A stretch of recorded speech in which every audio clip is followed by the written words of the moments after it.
بسم اللہ الرحمن الرحیم۔ لقد كان لكم في رسول الله أسوة حسنة لمن كان يرجو الله واليوم الآخر وذكر الله كثيرا۔ پارہ 21 سورہ احزاب، رکوع 3، آیت نمبر 21 تا 24۔ مذکورہ آیتوں میں رسول اللہ صلی اللہ علیہ وسلم کی عظمت و رفعت و حرمت، عزت و توقیر کا بیان ہے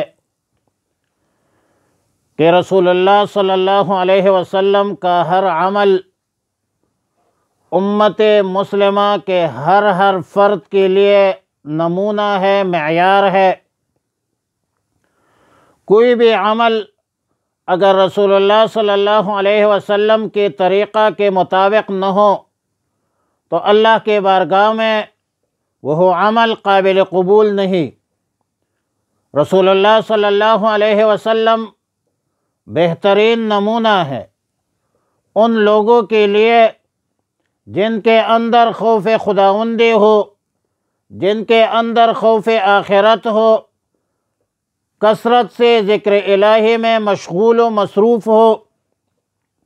اب ظاہر ہے کہ جب رسول اللہ صلی اللہ علیہ وسلم موجود اور رسول اللہ مبارک صلی اللہ علیہ وسلم کی سنتیں موجود تو رسول اللہ صلی اللہ علیہ وسلم سے زیادہ لائق اقتداء کوئی ہو نہیں سکتا۔ بعد از خدا تو یہ قصہ مختصر کہا ہے کس نے کہ سردار اولیاء نہ کہو، کہا ہے کس نے کہ سرتاج اولیاء نہ کہو۔ یہی ہے فلسفہ قل انما انا بشر، خدا کے بعد سبھی کچھ کہو، خدا نہ کہو۔ عالم انسانیت کی دنیا اور آخرت کے کامیابی، کامرانی، خوشحالی اللہ تعالی نے دین میں رکھی ہے، اور دین نام ہے اللہ کے احکامات اور رسول اللہ مبارک صلی اللہ علیہ وسلم کی تعلیمات کا۔ رسول اللہ صلی اللہ علیہ وسلم کی سنتوں پر عمل کرنے میں دنیا کی بھی کامیابی ہے، آخرت کی بھی کامیابی ہے، اور امت کے ہر فرد کو رسول اللہ صلی اللہ علیہ وسلم کی سنت عملاً زندہ کرنا چاہیے، اور اس پر من احیا سنتی عند فساد امتی فلہ اجر 100 شہید۔ زمانے فتنہ میں، اس فتنوں کے دور میں جس نے رسول اللہ صلی اللہ علیہ وسلم کی ایک سنت کو زندہ کیا تو اس کو 100 شہیدوں کا اجر ملے گا۔ آیت نمبر 22 میں منافقین کے مقابلہ میں مؤمنین مخلصین مسلمانوں کا ذکر ہے کہ جب اہل ایمان سے ان مشرکین کافرین اور مخلصین مسلمان جو تھے، جنہوں نے منافقین کے لشکروں کو دیکھا، کفار کے لشکروں کو دیکھا کہ یہ موقع ہے، زادتہم ایمانا، زادتہم ایمانا، اعتقاد بن گیا یہ تو وہ موقع ہے جس کے ہم کو اللہ نے، اللہ کے رسول نے خبر دی تھی۔ اور سورہ احزاب کی آیت نمبر 22 میں اشارہ ہے سورہ بقرہ کی آیت نمبر 214 کی طرف، اور ظاہر ہے کہ نزول کے اعتبار سے سورہ بقرہ مقدم ہے۔ تو سورہ بقرہ کی جو آیت ہے اس میں ہے ام حسبتم ان تدخلوا الجنۃ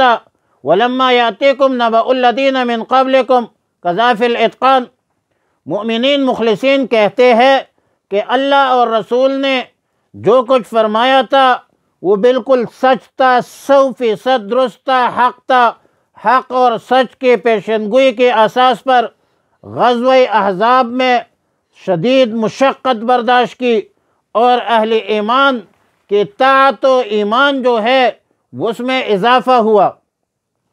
بلکہ ان مؤمنین مخلصین میں کچھ مسلمان تو ایسے تھے کہ انہوں نے جس بات کا عہد کیا تھا اس میں وہ سچے ثابت ہوئے، اور ان اہل ایمان نے اپنے آپ کو سچا مومن ثابت کیا۔ بعض اہل ایمان نے غزوہ احزاب کے موقع پر جان کا نذرانہ پیش کیا، شہید ہوئے اور آخر دم تک لڑتے رہے، اور بعض مؤمنین مخلصین مسلمانوں وہ شہادت کے مشتاق ہے، اور ظاہر ہے کہ رسول اللہ صلی اللہ علیہ وسلم نے فرمایا لوجدت فی سبیل اللہ ان اقتل ثم احیا ثم اقتل ثم احیا ثم اقتل۔ یہ مخلصین مومنین اپنے عزم پر قائم تھے، دائم تھے، ارادے ان کے پختہ تھے، بلکہ کیا کہا ہے کسی شاعر نے کہ ارادے جن کے پختہ ہو، نظر ہو جن کے خدا پر، تلاتم خیز موجوں سے وہ گھبرایا نہیں کرتے، وما بدلوا تبدیلا، ان میں ایک ذرہ کہ برہ کی تبدیلی نہیں آئی، خوف نہیں آئی، نہ موت کا خوف، نہ مشرکین کا خوف، نہ منافقین کا خوف، اور نہ ان یہودیوں کا خوف، بلکہ انتہائی اخلاص للہیت کے اساس پر آخر دم تک لڑتے رہے۔ اور آج بھی ایسے مخلصین مسلمانوں کی کمی نہیں ہے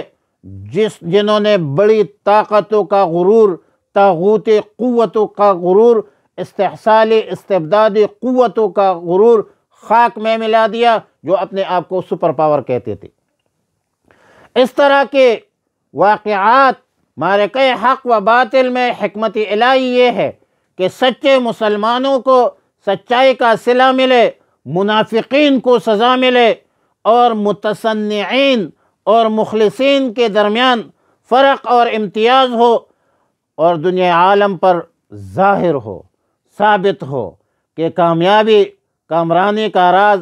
اللہ پر توکل میں ہے، اللہ پر اعتماد میں ہے، اللہ پر اعتقاد میں ہے، اسباب آلات پر اعتماد نہیں۔ اگرچہ آلات و اسباب،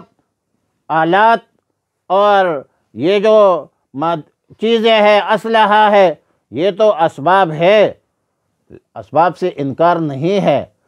لیکن اعتقاد کس پر ہونا چاہیے؟ مسبب الاسباب پر اعتقاد ہونا چاہیے۔ ان چیزوں میں اثر پیدا کرنے والا اللہ کی ذات ہے اور کوئی نہیں ہے۔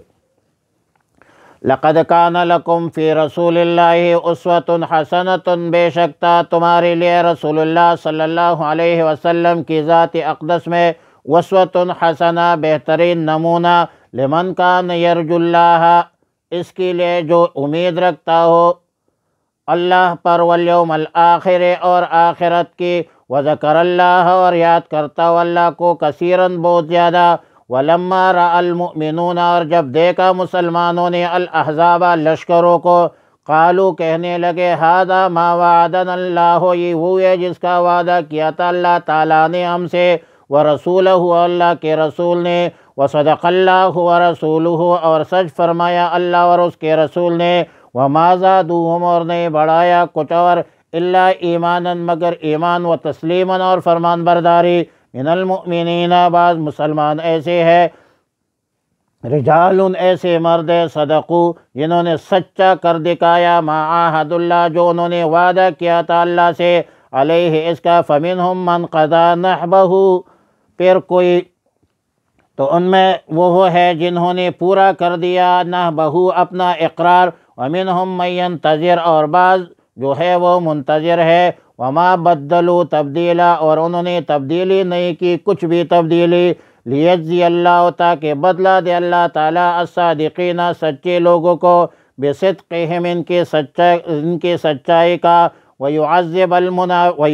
المنافقین، اور عذاب دے منافقین کو، انشاء اللہ، اگر اللہ چاہے، او یتوب علیہم، یا توبہ قبول کر لے ان کی، ان اللہ کان غفور الرحیم، بے شک اللہ تعالیٰ ہے بڑا بخشنے والا، رحم والا۔ وصلی اللہ علی النبی الامی الکریم۔